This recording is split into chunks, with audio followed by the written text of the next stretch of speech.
നമസ്കാരം. Car info YouTube ചാനലിലെ മറ്റൊരു വീഡിയോയിലേക്ക് വീണ്ടും സ്വാഗതം. ഇന്ന് കാറിനെ പറ്റിയല്ല ചർച്ച. എല്ലാവർക്കും അറിയാം, ഹോണ്ട ആക്ടിവ EV യുഗത്തിലേക്ക് കടക്കുന്നു. നമ്മുടെയും വിഷയം ഹോണ്ട ഇലക്ട്രിക് വാഹനത്തെ പറ്റിയാണ്. കമ്പനിയിൽ പറഞ്ഞ പോലെ ഹോണ്ട തേച്ചു ഗൈസ്, വേറെ ഒന്നും പറയാനില്ല. എല്ലാവരും ഏറെ പ്രതീക്ഷയോടെയാണ് കാത്തിരുന്നത്. ഹോണ്ടയുടെ ഒരു ഇലക്ട്രിക് വാഹനം വന്നിട്ട് വേണം റിലയബിൾ ആയിട്ടുള്ള, വിശ്വസിക്കാവുന്ന ഒരു ഇലക്ട്രിക് സ്കൂട്ടർ സ്വന്തമാക്കാൻ എന്ന് കരുതിയിരുന്ന ഒട്ടനവധി പേര് ഇന്ത്യ മഹാരാജ്യത്തുണ്ട്. എല്ലാവരെയും അന്തസ്സായി തേച്ചു. ഏതർ, ഓല മുതലായ പ്രമുഖ EV ബ്രാൻഡുകളുമായി ഒരു പടി മുകളിൽ നിൽക്കും ഹോണ്ട എന്നൊക്കെയാണ് എല്ലാവരും പ്രതീക്ഷിച്ചിരുന്നത്. റേഞ്ചും സ്പെക്സും കേട്ടപ്പോൾ തന്നെ വളരെ ശോകം. കട്ട നെഗറ്റീവ് തന്നെയാണ് ഇന്നത്തെ വീഡിയോയിൽ ഉൾപ്പെടുന്നത്. രണ്ട് വേരിയന്റാണ് വരുന്നത്, QCയും Eയും. ഒരെണ്ണത്തിന് 50-60 കിലോമീറ്റർ റേഞ്ചും ഒരെണ്ണത്തിന് 100 കിലോമീറ്റർ റേഞ്ചും. ഇനി സ്പീഡ് വളരെ വലുതാവുക, 50 കിലോമീറ്റർ സ്പീഡ്, 60 കിലോമീറ്റർ സ്പീഡ്. അതും സ്പോർട്ട് മോഡിലിടണം. സ്പോർട്ട് മോഡിലിടുന്ന സമയത്ത് നമ്മുടെ റേഞ്ച് തപ്പിയാൽ കുറയും, അതും പ്രശ്നമാണ്. ഇനി ഇതൊക്കെ നിങ്ങൾ കേട്ടപ്പോൾ നിങ്ങൾക്ക് മനസ്സിലായിട്ടുള്ള കാര്യമാണ്. എൻ്റെ കുറച്ച് സംശയങ്ങളാണ് ഞാൻ ഇന്നത്തെ വീഡിയോയിൽ പറയണത്, വേറെ ഒന്നുമില്ല. സാധാരണ ഒരു ശരാശരി മലയാളി ഒരു 2 വീലർ വാങ്ങാൻ പോകുമ്പോൾ ആദ്യം ചോദിക്കുന്നത് ഇതിന് മൈലേജ് എത്ര ഉണ്ടെന്നല്ല, സ്കൂട്ടറിന്റെ കാര്യമാണ് പറയുന്നത്.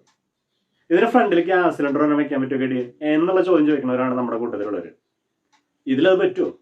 ഇനി അടുത്തത്, മഴക്കാലത്ത് ഹെൽമെറ്റ് മഴ കൊള്ളാണ്ട് അല്ലെങ്കിൽ കള്ളനടിച്ച് മാറ്റി കൊണ്ടുപോണ്ട് വെക്കാനായിട്ട് സീറ്റിന്റെ അടിയിൽ അണ്ടർ സീറ്റ് സ്റ്റോറേജ് സ്പേസ്, അതും തേച്ചു. ഒരു മോഡലില് 25 ലിറ്റർ ബൂട്ട് സ്പേസ് ഉണ്ടെന്നൊക്കെ പറയണം. ഹെൽമെറ്റ് കൊള്ളൂ എന്നുള്ളത് കണ്ടറിയണം. കിട്ടണതിൽ തന്നെ ഹോണ്ടയുടെ ഏറ്റവും വലിയ അഡ്വാൻറ്റേജ് ആണ് ഹെൽമെറ്റ് വെക്കാനുള്ള സ്ഥലം. ഇതിലിപ്പോൾ അത് ഏറെക്കുറെ തീരുമാനമായി. ഇനി മറ്റേ ബാറ്ററി വലിച്ചിട്ട് കൊണ്ടിട്ട് കുത്തിയിട്ട് മറ്റേ സ്വാപ്പിംഗ് ടെക്നോളജി എന്തായി തീരണോ? ഇത് സ്വാപ്പിംഗ് സ്റ്റേഷൻ എന്ന് വരുന്ന വെച്ചിട്ടാ 2025 ഇന്ത്യയിൽ ഇലക്ട്രിക് ഹബ്ബ് വരുന്നൊക്കെ പറഞ്ഞിരുന്നത്. വൈറ്റിലെ ഹബ്ബ് കേട്ടിട്ടുണ്ട്, വേറെ ഒരു ഹബ്ബും കേട്ടിട്ടില്ല. എന്താ പ്രശ്നം എന്ന് വെച്ച് കഴിഞ്ഞാൽ സോളാർ നമ്മുടെ ബാറ്ററി ചാർജ് ചെയ്യാനുള്ള സ്ഥലങ്ങൾ കാറുകൾക്ക് പോലും ഉള്ളത് മര്യാദക്കില്ല. പിന്നെ KSEB പോസ്റ്റിന്റെ മുകളിൽ മറ്റേ സാധനമൊക്കെ വെച്ചിട്ടുണ്ടായിരുന്നു, അതും പകുതി വർക്ക് ചെയ്യണമെന്നും കണ്ടിട്ടില്ല. വീട്ടിൽ ചാർജ് ചെയ്യാനാണ് ഇപ്പൊ എല്ലാവരും ചെയ്തുകൊണ്ടിരിക്കുന്ന കാര്യം. ഈ 60 കിലോമീറ്റർ റേഞ്ച് എന്നൊക്കെ പറഞ്ഞു കഴിഞ്ഞാൽ വീട്ടിൽ നമ്മൾ ചാർജ് ചെയ്ത് പോയിട്ട് എവിടെ എത്താനാ? സൊമാറ്റോക്കാരന് പറ്റില്ല, പേപ്പർ ഇടാൻ പോണ ചേട്ടന് പറ്റില്ല, പാല് വിൽക്കാൻ പോണ ചേട്ടന്, മീൻ വിൽക്കാൻ പോണവർക്ക്, ആമസോണിന്റെ ഫ്ലിപ്കാർട്ടിന്റെ ഡെലിവറിക്ക് പോണവര്, ഇവരൊക്കെ ഇലക്ട്രിക് EV യൂസ് ചെയ്യണവരാണ്. ഏതറിന്റെ ഓലയുടെയൊക്കെ. ഹോണ്ടയുടെ വിശ്വസിച്ച് ഉപയോഗിക്കാവുന്ന ഒരു സാധനം വാങ്ങാന്ന് വെച്ച് കാത്തിരുന്നവരൊക്കെ പറ്റിച്ചു. കാരണം റേഞ്ച് ഇല്ല. ഇനി സ്വാപ്പ് ചെയ്യാനുള്ള ടെക്നോളജി നമ്മുടെ രാജ്യത്തൊക്കെ ഏത് കാലത്ത് വരുന്ന പറയണത്, അതൊക്കെ കണ്ടറിയുന്നത് വേണം. ഒരുപാട് പ്രതീക്ഷയിലാണ് കാത്തിരുന്നത്. വേറെ ഒന്നും വേണ്ടിയിരുന്നില്ല. ഒരു 200 കിലോമീറ്റർ റേഞ്ചുള്ള EV ഇറക്കിയിരുന്നെങ്കിൽ അടിപൊളിയായിട്ട് മാർക്കറ്റ് പിടിച്ചടക്കിയാണ്. ഇതൊന്നും ഇല്ലാത്തൊരവസ്ഥയും പറഞ്ഞിട്ട് കാര്യമില്ല. നേരത്തെ പറഞ്ഞ പോലെ ഗ്യാസ് കുറ്റി വെക്കാൻ പറ്റുമോ, ഹെൽമെറ്റ് സൂക്ഷിക്കാൻ പറ്റുമോ, എന്തിനും മൊബൈൽ വെക്കാനുള്ള സ്ഥലം ഉണ്ടോയെന്ന് വരെ വണ്ടി വരുമ്പോൾ കണ്ടറിയാം. ഇന്നിപ്പോൾ കണ്ട ലോഞ്ചിങ് വീഡിയോയിൽ ഇതൊക്കെ വളരെ ശോകമായിട്ടാണ് തോന്നിയത്.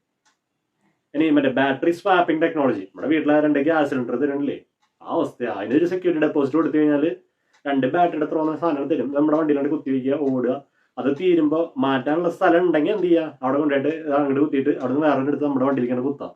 ഇതപ്പോൾ നടക്കുള്ളൂ. അതിനുള്ള സ്ഥലം വരണം, കണ്ടറിയാം.